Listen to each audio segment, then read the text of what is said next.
Scary Stories to Tell in the Dark by Alvin Schwartz. The Wendigo. A wealthy man wanted to go hunting in a part of northern Canada where few people had ever hunted. He traveled to a trading post and tried to find a guide to take him, but no one would do it. It was too dangerous, they said. Finally, he found an Indian who needed money badly, and he agreed to take him. The Indian's name was Defago. They made camp in the snow near a large frozen lake. For 3 days they hunted, but they had nothing to show for it. The third night, a windstorm came up.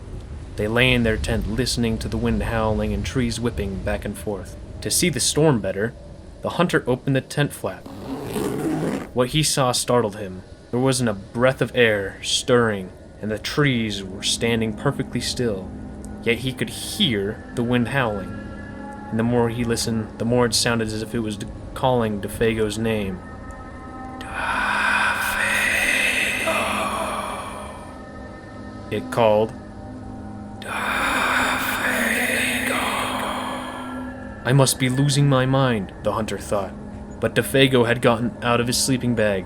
He was huddled in a corner of the tent, his head buried in his arms. "What's this all about?" the hunter asked. "It's nothing," Defago said. But the wind continued to call him, and Defago became more tense and more restless. Defago.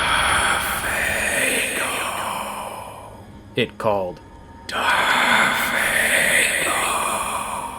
Suddenly, he jumped to his feet, and he began to run from the tent.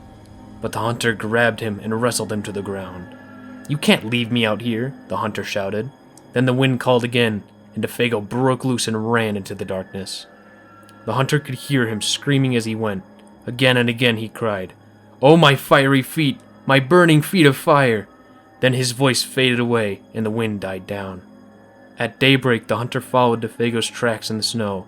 They went through the woods, down toward the lake, then out onto the ice. But soon, he noticed something strange. The steps Defago had taken got longer and longer. They were so long, no human being could have ever taken them. It was as if something had helped him to hurry away. The hunter followed the tracks out to the middle of the lake, but there they disappeared.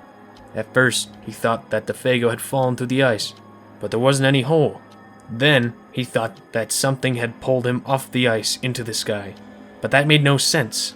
As he stood wondering what happened, the wind picked up again. Soon, it was howling as it did the night before. Then he heard Defago's voice. It was coming from up above. And again he heard Defago screaming, "My fiery feet! My burning feet!"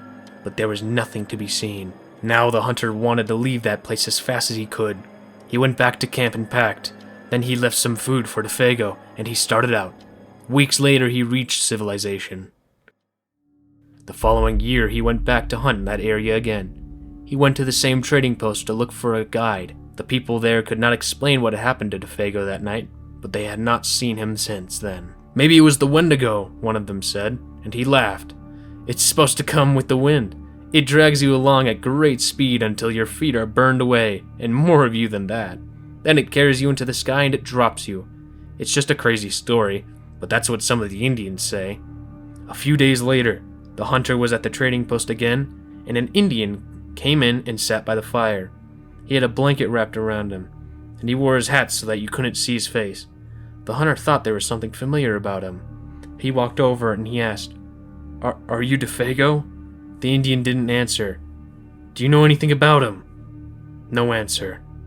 He began to wonder if something was wrong, if the man needed help, but he couldn't see his face.